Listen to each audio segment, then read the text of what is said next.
Muy cortito, digamos, bueno, la gran felicidad de lo que es la lista de capital, de la designación de Ricardo, que tiene mucho de mérito de él, y tal vez un poquito de lo que es el espacio.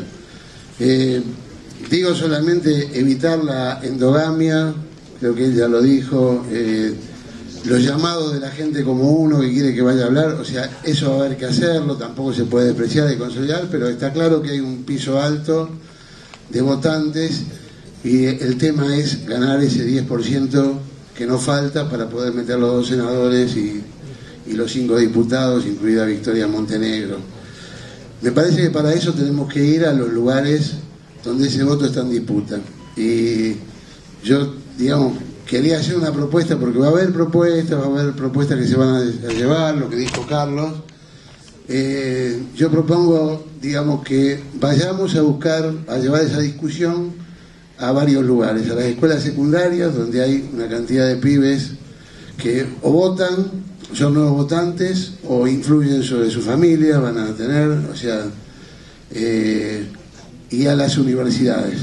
Y algunos sectores de laburo que podríamos ver, pero eso tiene horario que yo puedo disponer de una camioneta que la plotearíamos para la campaña con la cosa de Ricardo, y teníamos que buscar un equipo de unos 20 o 30 compañeros que nos fuéramos turnando, yendo a los lugares, haríamos un taburete para poder hablar, y siempre lo invitaríamos a Ricardo. Lo que pasa es que Ricardo va a estar tironeado por la campaña central, que no puede, pero digamos, o sea, va a haber lugares más o menos importantes a los que podemos ir, pero eso tiene que ser 30 o 40 personas que desarrollen una tecnología, es pararse en el lugar.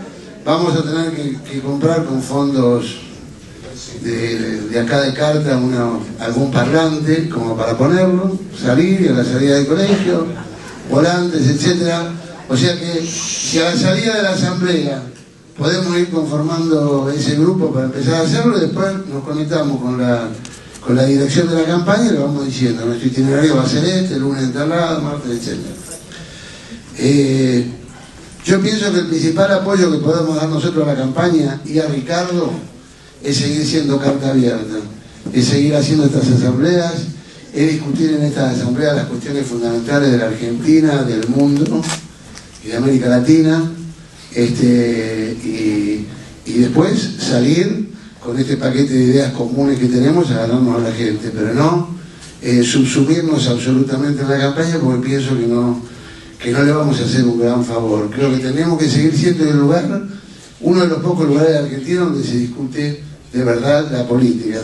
O sea que mi consigna sería más cartas, y por eso va a ser más Foster en todos lados, que me parece, y postulo por supuesto que hagamos con los hechos que se han venido sucediendo, qué sé yo, una próxima carta 14 antes de las elecciones, ¿no? Bueno, entonces me quiero referir entonces al mundo y a nuestro municipio del mundo, que es esta Argentina.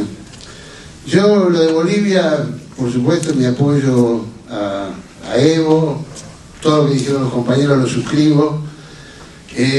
Yo creo que la acción esta del imperialismo es casi una mala jugada del imperialismo. Creo que, en definitiva, jugadas como estas, más que de favorecernos, nos favorecen, nos permiten consolidarnos, nos permite que la gente identifique claramente, porque el nivel de grosería, o sea, a mí ese tipo de jugada del imperio no me da ninguna información nueva sobre el imperio, porque sé que son esa porquería, y no creo que en definitiva nos dañen. Sí me preocupa la otra actividad, y sí me preocupa la consecuencia de esto. La respuesta de América Latina no fue la que acá se dijo. La respuesta de América Latina fue una respuesta pobre. Ante una situación como esta, que es una situación de colonialismo que hace mucho que no se ve, América Latina no pudo reunir a la UNASUR y no pudo sacar una declaración que tuviera el peso de un organismo como la UNASUR. Casi diría que hasta es miserable que el secretario general de la OEA estuvo un poco más digno que el actual presidente pro tempore de la UNASUR.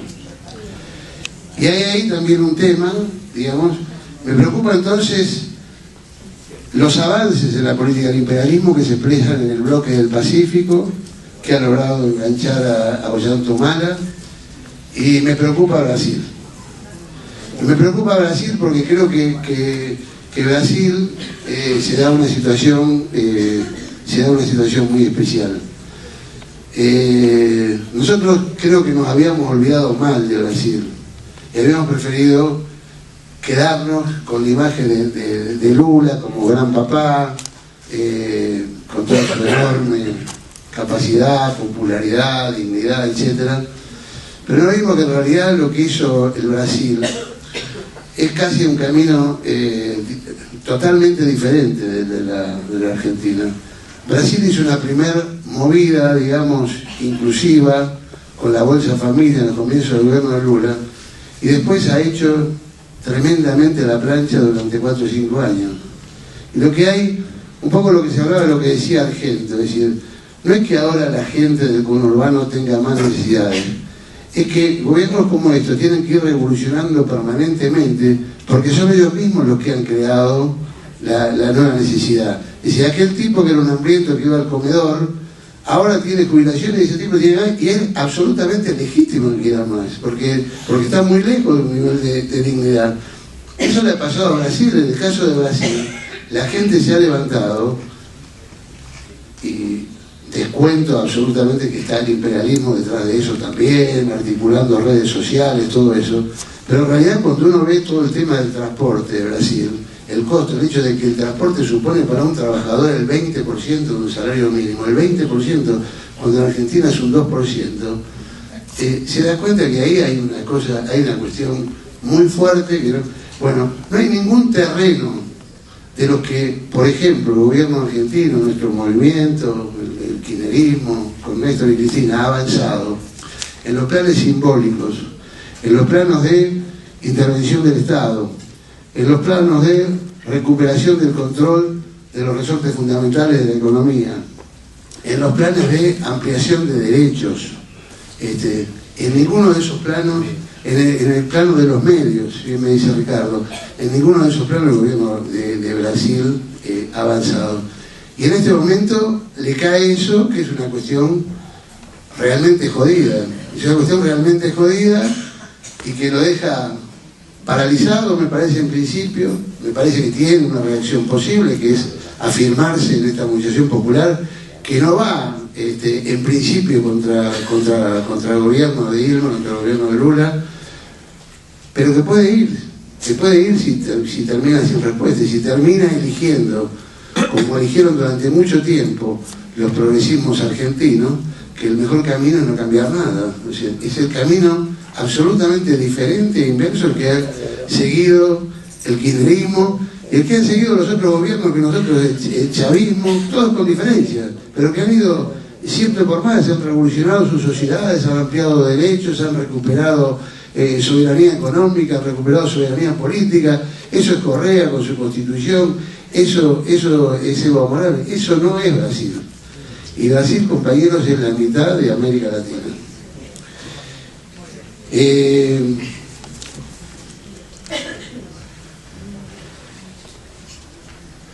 el plano nacional, yo celebro absolutamente la medida del Ministerio de Economía, de la Secretaría de Comercio, de aplicar la ley de abastecimiento.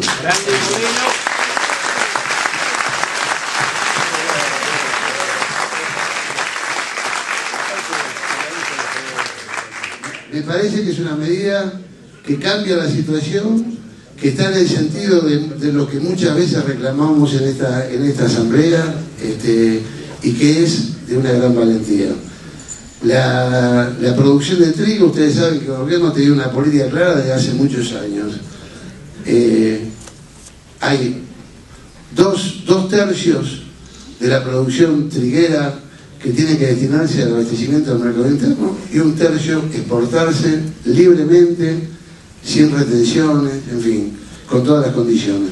El IAPI, Aurelio, el IAPI. Bueno, no lo están haciendo Está procediendo de esa forma y esto vuelve a plantear el tema de la forma en que trataremos en el futuro, en el sentido de profundizar este proceso kirchnerista con el comercio exterior, que yo creo que se le han dado a los productores agropecuarios, especialmente todas las posibilidades para que hicieran una cosa digna y no la están haciendo, la están poniendo de manifiesto la cuestión del trigo, que están jugando con el hambre de los argentinos, porque el pan es componente fundamental de la mesa familiar de los sectores más pobres. Entonces, en ese caso va a haber que replantearse todas las cuestiones que tienen que ver con el comercio exterior, incluso replantearse, volver a pensar en la idea del monopolio del comercio exterior, de mecanismos como el IAPI.